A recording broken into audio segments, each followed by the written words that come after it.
الحمد لله رب العالمين الرحمن الرحيم.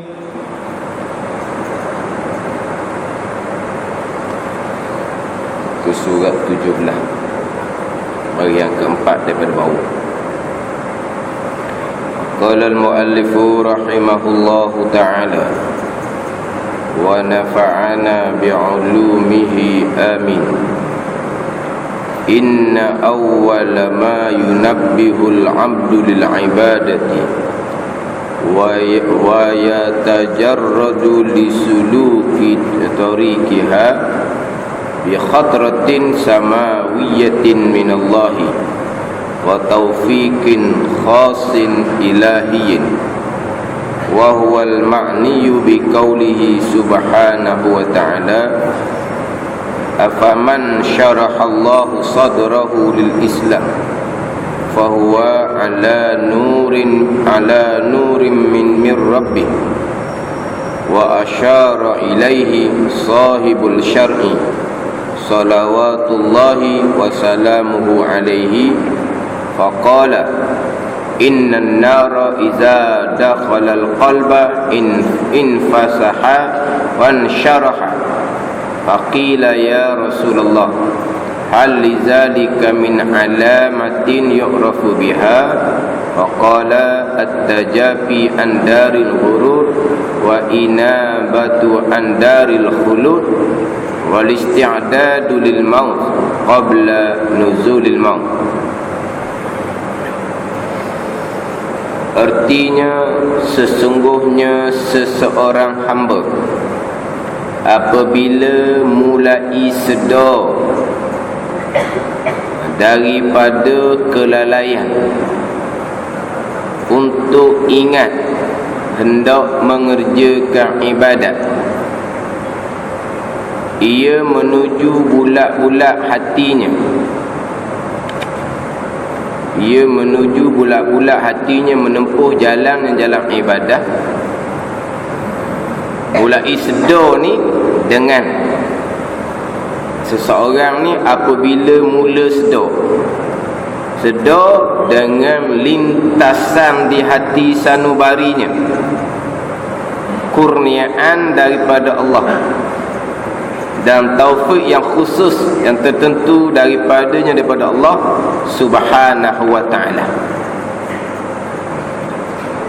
Jadi Imam Ghazali nak mula cerita berkaitan dengan permulaan timbul hati kita nak melakukan ibadah. Jadi sebelum ni cerita berkaitan dengan kedudukan ibadah, kepentingan ibadah, kemudian dalam perjalanan ibadah tu macam mana, keadaan kita macam mana, kemudian orang yang gagal dalam jalan ibadah sesat selama-lamanya. Maka Imam Ghazali pun karang kitab Minhajul Abidin, kitab yang diterima oleh sekalian ulama. Kitab yang mana susunan dalam Minhaj ni susunan yang menghairankan, susunan yang luar biasa. Susunan mana? Susunan macam mana kita nak berjalan atas jalan ibadah yang sebenarnya. Jadi kalau kita baca tadi satu permulaan. Imam Ghazali ambil daripada mula-mula sedar lagi, permulaan, daripada awal lagi. Tapi sebelum tu kita baca sebelum ni cerita kedudukan ibadah, bahaya dalam perjalanan ibadah, jauh panjang dan banyak perkara yang menipu daya di dalam jalan ibadah. Maka Imam Ghazali pun karang kitab yang mana mudah-mudahan kita ni melalui jalan ibadah yang sebenar. Sebab kita maklum ummah Nabi sallallahu alaihi wasallam pecah kepada 73 golongan. Satu golongan saja ke syurga, 72 neraka belaka. Bukan satu golongan syurga lapis paling atas, 72 lagi itu syurga lapis paling bawah. Bukan. Satu golongan saja syurga, 72 neraka. Kita maklum tu. 72 golongan ni orang-orang kafir ni, orang Islam belaka. Orang yang mengaku jalan sebenar belaka.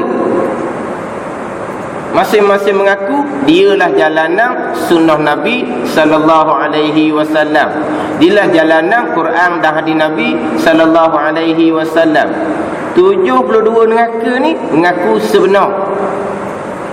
Sekarang ni macam mana kita nak pastikan jalan yang kita pilih tu betul-betul jalan yang sebenar? Hak satu jalan daripada 73 jalan. Sebab dalam Quran Tuhan dah sebut dah ni kullu hizbin bima ladaihim farihun.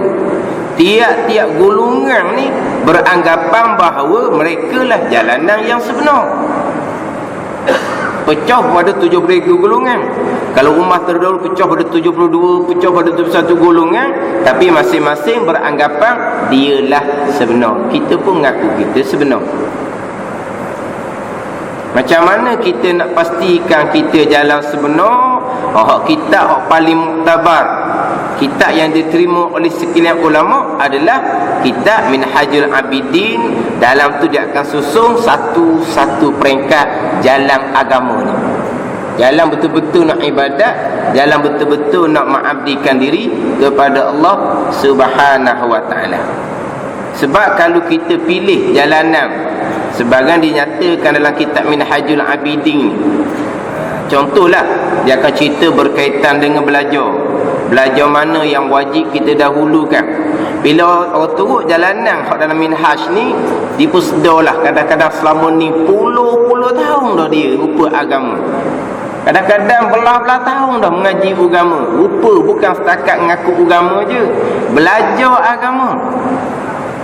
Bila belajar kitab minhaj, dia pun sedarlah bahawa hak dia duk mengaji dalam kini tu tak betul pun jalanan hak sebenar. Hak dia ngaji tu sebenar, tapi susunan tu tak sebenar.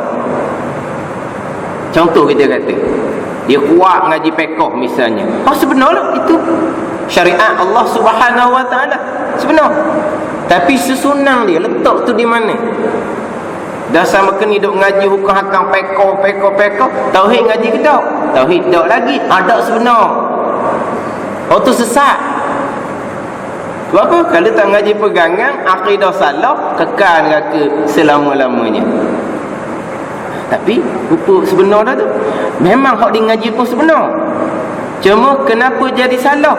Kerana dia tak pandai nak letak, tak pandai nak susun. Hak mana didahulukan, kemudian hak mana, kemudian mana.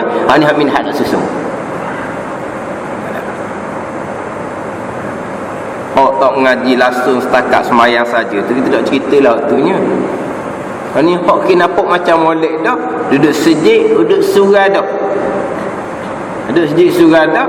Belajar budak kena jalan. Kadang-kadang orang mengajar tembok lari sama telah lagi dah waktunya. Jadi Mazali akan susun daripada awal dengan susunan kitab Minhaj ni, susunan yang tertiban, ajiban, susunan yang luar biasa. Yang Mazali kata tak ada dalam kitab-kitab yang dikarang terdahulu. Dan kitab Minhaj ni kitab terakhir bagi Imam Ghazali rahimahullah. Dan kitab Minhaj ni seolah-olah khulasah daripada kitab-kitab Imam Ghazali yang terdahulu. Ini dimulai dari sini. Sesungguhnya seorang hamba apabila memulai sedar daripada kelelayan untuk ingat hendak mengerjakan ibadat,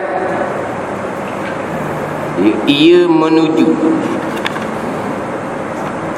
nama moleknya dan menuju wayatajarradu fa'ara. Inna awwala ma yunabbihul abdu lil ibadah. Sesungguhnya seorang hamba apabila memulai sedar daripada kelelayan untuk ingat hendak mengerjakan ibadat, wayatajarradu, dan menuju bulat-bulat hatinya menempuh jalannya jalan ibadat. Permulaan sedar ni dengan lintasan di hati, sanubarinya kurniaan daripada Allah dan taufik yang khusus yang tertentu daripada Allah Subhanahu wa taala. Diambil daripada kita mula-mula sedar. Kita mula-mula sedar dan kita nak menjalani jalan ibadat. Mula sedar ni ambil mana mula sedar ni? Bi khatratin samawiyatin, dengan lintasan yang dikurniakan oleh Allah Subhanahu wa taala. Mari lintasan kesedaran di hati kita. Punca ni berbagai-bagai lah. Punca berbagai-bagai. Kadang-kadang kerana kita kena kahwin dengan orang yang ada agama, dia pun mari sedar, mari insaf. Sedar ni mari daripada khatrah samawiyah dan kitab ni sebut. Makna apa? Lintasan yang daripada langit, lintasan kurniaan Allah Subhanahu wa taala. Tiba-tiba mari sedar. Lama kening tu nampak sangat, tengok orang risejik, tengok orang belajar, tengok, tapi hati tak terdetik pun. Ni timbul Tuhan capok di hati. Tuhan capok di hati, mari sedar. Sedar daripada kelayak untuk buat ibadat, nak jalan-jalanan ibadat. Kadang-kadang sedar ni kerana kita kawan, kena sawit, kena dengan kawan nasihat-nasihat, mari kesedaran, mari keinsafan. Kadang-kadang kerana faktor umur kita, dah lama tua, mari duk mikir, takkan duk gini seumur, mari keinsafan, mari kesedaran. Mana masalah ambil situ, ambil daripada awal. Persoalan kitanya, bila kita insaf, mari lintasan di hati kita nak mengerjakan ibadat, hati kita nak menjalani jalan ibadat, jalan mana yang kita nak pilih lepas daripada kita sedar. Sebab biasanya orang yang lalai ni, biasa-biasanya ilmu agama pun kosong, tak ada. Ialah mari insaf, mari sedar. Tapi kita ni ada ilmu agama ke tak? Rolik ni lain kalau mak ayah dia didik ilmu agama lengkap, dengan ilmu pegangan mak ayah dididik sebelum umur 15, dengan ilmu fiqh mak ayah didik sebelum umur 15, dengan ilmu tasawuf fardu ain mak ayah didik sebelum umur 15. Mak ayah yang menunaikan tanggungjawab, mak ayah yang tidak cuai dalam menunaikan tanggungjawab. Tapi sampai masa dia sendiri, dia lupa ke Tuhan. Dia lupa ke Tuhan, dia tak heran. Tiba-tiba hari tua dia insaf. Dia insaf, dia boleh ambil balik. Orang tua dia didik ingat ilmu agama yang sebenar dulu. Tapi jarang-jarang seumpama ni. Jarang-jarang yang seumpama ni. Goliknya kak, kita tak dapat didikan yang sebenar dalam keluarga. Nak harap didikan sebenar di sekolah, lagi gelak gambar.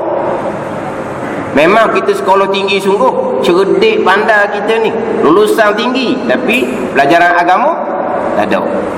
Dalam keadaan dia mengaji tinggi, Tuhan capok keinsafan dalam hati. Mana jalan nak pilih? Kalau hak tadi hak dapat didikan sebenar, dia boleh balik semula kepada hak didikan mak ayah dia, hak sebenar pada umur dia balik. Hak tak ada ilmu, maka dia pun ikutlah orang tarik. Ikut orang tarik lah.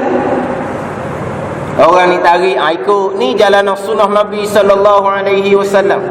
Ni pun tarik, inilah jalanan yang sebenar. Dia pun tengok, memang ini jalanan yang sebenar. Kita ni pula ni, hak tak ada panduan, hak tak ada ilmu ni, macam mana kita nak mengambil jalan sebenar? Kita hak raih, ini jalanan sebenar. Kira mari tak pada sebenarnya dia ajak orang semayang, ajak orang berjemaah. Contohnya, ajak ikut sunnah Nabi sallallahu alaihi wasallam, tak sebenar apa laginya. Dia pun raih kata sebenar. Dia pun turut sebenar-benar ni, dia pun tarik orang lain pula. Dia tarik dengan jalan yang sama, dia pun orang yang tarik pun, ni hak sebenar. Apa sebenar? Ajak semayang jemaah, ajak mari sejid, ikut sunnah Nabi sallallahu alaihi wasallam. Ajak ni semayang, ajak mari sejid, semayang ajak ke tak? Tak. Mari sejid berjemaah, cara syarat berjemaah ajak ke tak? Tak. Itu cara semayang. Dah pegangan je ke tak? Tak, main dia fikir-fikir gitu je. Itu bukan jalan sebenar, awal-awal lagi. Dia ajak ikut sunnah Nabi. Apa sunnah Nabi? Sunnah dengan makna tariqah perjalanan Nabi ni, hak wajib pun sunnah Nabi, hak sunat pun sunnah Nabi. Hak mana sunnah Nabi nya? Ada janggut, pakai serban, itu sunnah hak sunat. Itu sunnah hak wajib. Jalanan hak Nabi bawa. Macam mana jalan Nabi bawa? Di Mekah 13 tahun, apa pendekan Nabi sallallahu alaihi wasallam? Akidah. Dah tekan akidah ke tak? Tak. Itu bukan sunnah Nabi sallallahu alaihi wasallam. Tapi kita kata inilah sunnah Nabi. Kita yang iakan ini sebab dalam keadaan kita pun jahil tukir. Tak reti ke apa satu. Dan kadang kita dah betul tu, kita ajak orang lain pula dengan kaedah yang sama. Kita ajak semayang, daripada semayang jadi semayang. Jahil-jahil kita pun kita ajak orang semayang. Jasa orang jahil ni lah orang tak semayang jadi semayang. Yelah, orang tu tak semayang jadi semayang. Dah semayang nak belajar ke tak? Kekal jahil. Tak semayang dengan semayang jahil sama je. Sama-sama orang kita semayang. Tertipu. Tertipu orang semayang lebih mudah tertarik daripada tertipu orang semayang dengan jahil. Sebab apa? Dia nak tarik orang lain pula dengan kejahilan dia.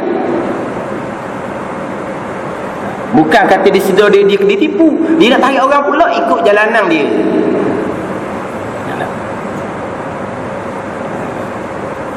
Kita ni tak. Daripada kesedaran tu dia akan cerita. Yang pertama dia akan cerita di hadapan, kita mesti mengenal Allah Subhanahu wa ta'ala. Pegangan.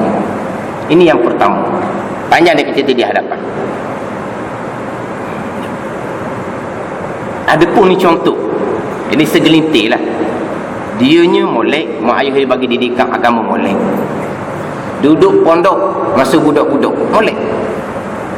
Tapi pondok ni dia pok nok. Anak tambah pok nok, dia panggil pondok. Itu dia buat reka-reka je tu. Mana pok nok, anak tambah. Tapi anak tambah pun duk ngaji juga. Ngaji boleh ilmu lah juga. 3-4 tahun duk pondok tu boleh lah ilmu fardu ain terkat. Lengkap ilmu fardu ain dengan pegangannya, dengan semayang bangnya, dengan ilmu tasawufnya. Tapi oleh kerana pok nok, anak tambah, sampai masa dia sendiri, ilmu pondok tu macam dibuat macam-macam. Sampai peringkat semayang pun tak, hari Jumaat dia semayang, jadi ketua kampung. Tapi apabila tua-tua pergi Mekah, pergi Mekah mula-mula tu dia ambil pakej hak paling mahal. Hak paling mahal, hak paling cepat boleh balik. Berapa belah hari tahu, hak paling cepat boleh balik. Dan kadang hak paling mahal tu pun bergelisah duk Mekah, teringat hak kerja buat kampung ni. Dia balik tanya orang, orang dulu pergi Mekah 40 hari. Hak ni hak dulu benar 4 bulan. Hak dulu benar duduk mana dia duduk sekejap ni pun Allah tak nak duduk, dia kata. Mula-mula pergi lepas balik Mekah hak jenis nebeng tu lah. Pergi Mekah nebeng, mungkin dia orang tua, orang ada duit. Orang tanya pergi Mekah tak lagi, pergi Mekah tak lagi, bosan kan dia pergi. Dia mana sabarlah dengan tua dia, lepas tu dengan ada duit dia, memang pergi Mekah dah lah. Pergilah, pergi tanya hak nak balik cepat. Tapi apabila balik Mekah tu jadi semayang. Walaupun pergi Mekah tu nebeng pun jadi balik semayang. Lepas semayang pun semua tu jadi macam hari keinsafan. Dia pergi Mekah semula. Pergi Mekah semula kali kedua. Sebab dia tu dulu tu jadi macam pergi kan orang lah. Pergi kan orang duk tanya. Kadang-kadang orang panggil haji. Kalau pergi Kedah panggil haji sebab dia orang tua. Haji lah, sabarlah bukan ada duit kan. Lagi Mekah apa lagi ni. Lagi yang kedua, balik tu memang comel. Tapi dia, oleh kerana dia dapat didikan hak asal tu, didikan hak sebenar, dia gesik surat, dia nak ngaji, nak kemah pegangan, dia nak ngaji betul semayang bang, dia nak ngaji bab baiki hati perut, bab ilmu tasawuf. Dia pandai cari. Dia pergi satu-satu kelas, main duk ceramah gitu. Di mana aku nak cerita, nak baiki bab pegangan ni. Tapi kalau dia masuk kelas pegangan, apa benda orang cerita tu, ada belaka dalam pegangan dia sebab dia ngaji dah masa umur belasan. Ngaji pada masa tu memang lekat sungguh. Walaupun kita kata dia puluh tahun tinggal, bayangkan siapa ke dak semayang. Sampai ke dok semayang, mai Jumaat saja. Ni cerita sebenar. Tapi oleh kerana mak ayah tu tunaikan tanggungjawab atau ngaji agama, walaupun dia tak ambil sekalipun, sudah mana mak ayah sudah menunaikan kewajipan. Dia tak semayang pang pertengahan tu, dia dengar tu, tak kena ngena mak ayah dah. Tapi besarnya jasa mak ayah yang bertanggungjawab, di mari isah kemudian tu, dia boleh pilih jalan yang sebenar. Dengan didikan hak di awal. Dan kita ada didikan gitu. Kita ada ngaji di ni ketika umur kita belasang, sebelum umur 15. Kita ngaji umur 50 60 orang nak ngaji. Dia pun ngaji lah, cari guru ngajar pegangan, ajar. Dia tak ada masalah. Cerita pegangan begini, dia tahu dah itu pegangan dia. Tapi dia nak bilah balik, benda tu hak lama. Dia jumpa guru, tak ada kerja lain, dia nak baca Fatihah, dia nak betul tahiyat. Walaupun dia tak semayang lama, Fatihah tahiyat dibaca hari Jumaat je, dibaca tetap betul. Sebab apa? Dia betul dah masa budak-budak dulu. Sebab dia ngaji dah. Kita ada pasien tu. Ada kita duduk semayang-semayang ni, cari guru, saya nak baca Fatihah, tengok Fatihah saya betul ke tak. Saya nak baca tahiyat, tengok tahiyat saya betul ke tak. Tak ambil kita. Sebab apa? Takut kan tak betul kan, malu. Dan kalau tak betul nama kini, warna semayang kita. Hukumnya tak semayang. Tunggal-tunggik. Apa panggil apa? Aerobik apa? Senang. Apa? Senang apa? Tak panggil semayang. Bab Fatihah, rukun, tahiyat, rukun. Dia ada syarat untuk sah rukun. Baca kena betul, huruf kena cukup, tasydid kena cukup. Mana baca kena betul. Dan siapa yang kata kita betul? Kita yang kata kita betul. Dia. Orang yang semayang ni memang asalnya mari daripada keinsafan. Hal ni dak ni keinsafan dia ada asal. Dibalik semula, dibilah balik, jalanan dia tak salah pun, bacaan dia tak ada salah pun, sebab dia ada ilmu. Sebab didikan sunnah Nabi sallallahu alaihi wasallam, kalau menjadi tanggungjawab mak bapak ni, dia kena sempurnakan didikan agama sebelum umur 15. Didikan agama bukan ngaji Quran, khatam Quran. Itu sebahagian. Hak besarnya pegangan biar betul dengan pegangan sunnah wal jamaah. Mayabang syak rukun biar kena betul. Tasawuf hati perhukum biar kena betul. Itu didikan agama. Islam, iman dan ihsan.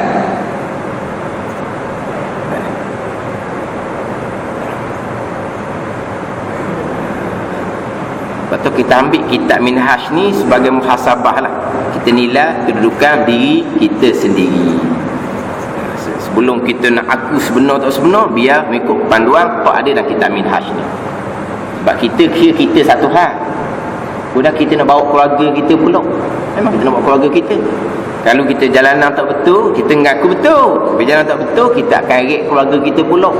Dengan keluarga kita masuk dalam 72 golongan. Kita tarik ni beratlah sebab kita bertanggungjawab. Tapi kesian pada anak keluarga kita ni sebab apa? Sama-sama kita dalam 72 golongan, tempatnya neraka. Waliyazabillah. Kita kata sebenar, tu dakwaan kita. Saya dulu masa ngaji jenis baik-baik cari. Ada orang kata tu, kita pergi jembu. Ada orang kata jalanan, kita pergi jembu. Jembu belaka. Macam-macam orang jumpanya. Semua ngaku sebenar belaka. Hak dia isi, hak lain kulit, macam-macam. Pergi belaka lah. Hak jabat agama kata tak betul sesat pun, kita pergi. Tapi alhamdulillah tak tengah sebab apa? Sebab kita ada panduan. Panduan kita.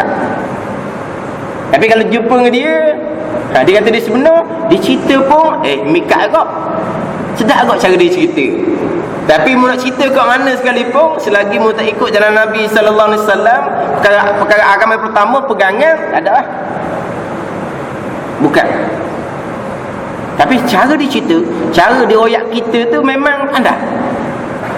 Memang pandai. Sebab apa? Jalanan agama, jalanan yang terang.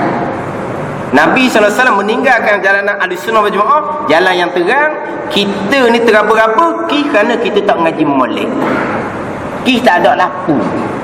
Tak ada ilmu. Ilmu tu sebagai laku. Tak ada laku, gelap. Gelap ni raba, itu raba sini ikut orang-orang. Orang ni orang kata sebenar. Orang ni orang kata sebenar. Apa? Tak ada ilmu. Kalau dia ilmu pun, ilmu bukan jalanan yang sebenar. Nak tengok yang sebenar, tengok dalam kitab Minhaj. Di start daripada keinsafan, lintasan di hati sanubari, kurnia Allah Subhanahu wa taala, dan taufik yang khusus daripada Allah Subhanahu wa taala.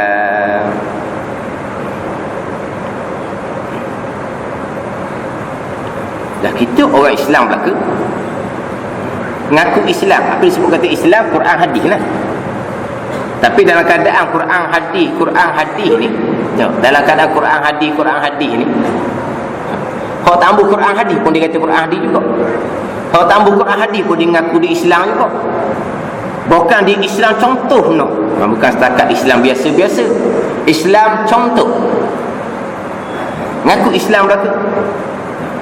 Kemudian kita mengaku Islam, kita masuk jemaah Islam pula. Sebab apa? Jemaah ni boleh bimbing kita. Jemaah ni sebagai satu alat, satu jalanan untuk memastikan bahawa kita ni betul-betul ikut jalanan Islam sungguh. Bagi jemaah ni hanya alat sahaja. Matlamat kita Islam. Jemaah ni sebagai alat. Jemaah yang kita masuk, dasarnya dasar Islam, Quran, hadis Nabi sallallahu alaihi wasallam. Dua lapis dah kitanya. Kita beragama Islam. Kita masuk jemaah yang berdasarkan agama Islam kita, Quran, hadis. Dua lapis dah kitanya.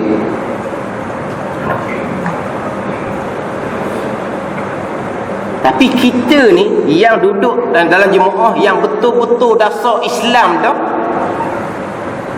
adakah semata-mata kita masuk jemaah jalanan kita akan jadi betul? Tak. Sebab jemaah betul dasarnya Quran dan hadis, Islam, iman dan ihsan.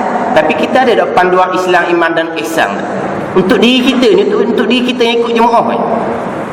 Macam tadilah, kita orang Islam, tapi kita sebagai individu, sebagai orang Islam ni, lengkap tak Islam, iman dan ihsan?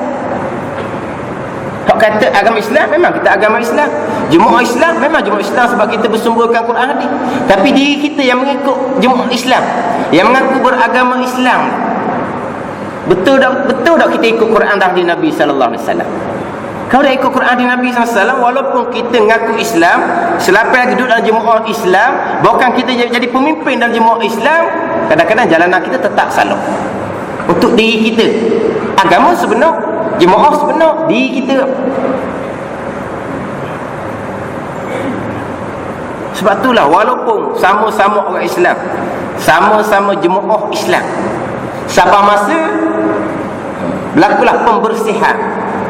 Tuhan menyatakan mereka-mereka yang bukan sebenar atas jalan Islam, walaupun dah duduk dalam jemaah Islam, walaupun jadi pemimpin sekalipun.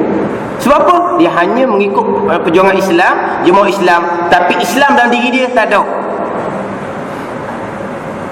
Dia cerdik pandai ilmu dunia, ilmu agama tak ada, ilmu pegangan pun tak ada. Semangat Islam, semangat saja. Dia punya pengorbanan, betul pengorbanan. Pengorbanan masa, pengorbanan wang ringgit, pengorbanan tenaga dia. Dengan kelulusan dia boleh cari makan gaji tinggi-tinggi, tapi demi jemaah dia tinggal. Demi jemaah dia tinggal keluarga. Demi jemaah dia masih sanggup kena tahan, kena penjara demi jemaah, demi Islam. Comel, tapi dalam diri ada dah ilmu Islam. Bila tak ada ilmu Islam, sampai masa Tuhan menzahirkan bahawa tak ada agama. Memang dia orang pandai, orang membaca, buka buku surah ni, boleh baca 1-2 ayat, boleh baca khutbah, cakap yang bijak. Pada orang bijak pandai, kita dengar pun terpengaruh, hakikatnya kosong, tak ada apa pun. Sampai masa Tuhan menzahirkan, kosong. Dia memang jelas tertipu. Kita tukang dengar yang angkat dia dulu pun sama-sama tertipu. Sebab apa? Sebab kita tidak ada panduan. Dia tertipu, kita tukang angkat, tukang sanjung ni.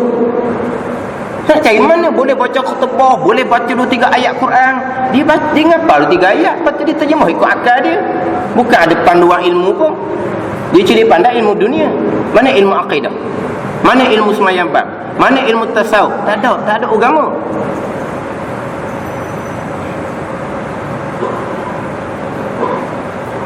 Dia curi pandai tak dia main insafan seumpama ni lah. Mari insaf. Pemangisah dia nak ke jalan agama, jumpalah sebenar jalan tu, tapi diri dia sendiri tu tak lepas. Sebenarlah jalan Jumaat sebab Quran hadis, tapi diri kita sendiri.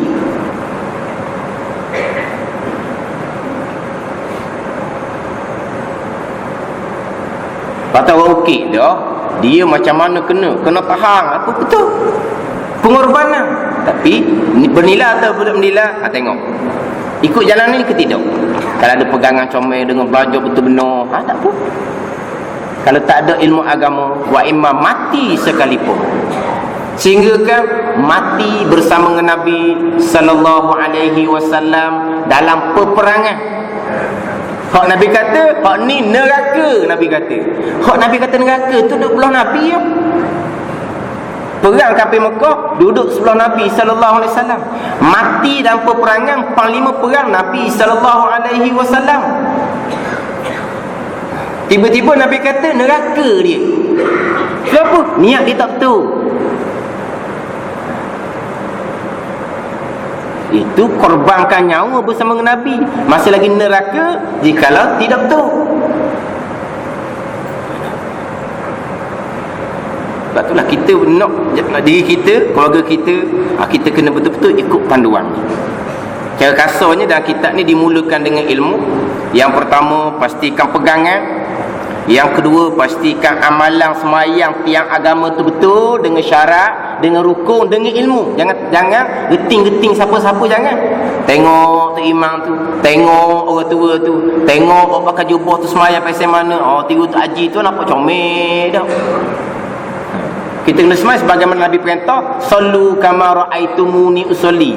Semayanglah kamu sebagaimana kamu tahu cara aku semayang. Macam nak tahu cara Nabi semayang, kita tak jumpa dengan Nabi. Buka dalam kitab fiqh Warasatul Anbiya. Pegangan comel, semayang bantian agama comel, ni hati perut pula. Ada riak, ujub, takabur ke tidak? Riak, ujub, takabur penuh neraka, walaupun akidah comel, walaupun semayang ban comel. Itu bukan satu jalan daripada 73 jalanan ahli sunnah wal jamaah. Ni susunan dalam kitab. Ada 3 ni baru dipindah pada satu peringkat sampai 7 peringkat dalam kitab Minhaj. Tapi dimulakan dengan 3 tadi, pegangan. Lepas tu dalam bab semayang bab syarat zahir, dalam bab kesucian hati, ilmu tasawuf, fardu ain. Ada 3 ilmu, kemudian kita susuli dengan amalan. Ilmu saja tanpa beramal, waktu lagi berat. Tapi tanpa ilmu tidak akan ada amal. Nak amalan pegangan ke semayang bang kati perut, pokok pangkalnya kembali kepada ilmu yang disusun dalam kitab Minhajul Abidin. Tapi dimula dengan daripada kesedaran, keinsafan yang dicampur oleh Allah Subhanahu wa taala. Dan itu maksud dan makna bagi firman Allah Ta'ala, afaman syarahallahu sadraul Islam fahuwa ala nurin min rabbih wallahu a'lam. Bismillahirrahmanirrahim. Alhamdulillahirabbil alamin. Wassalatu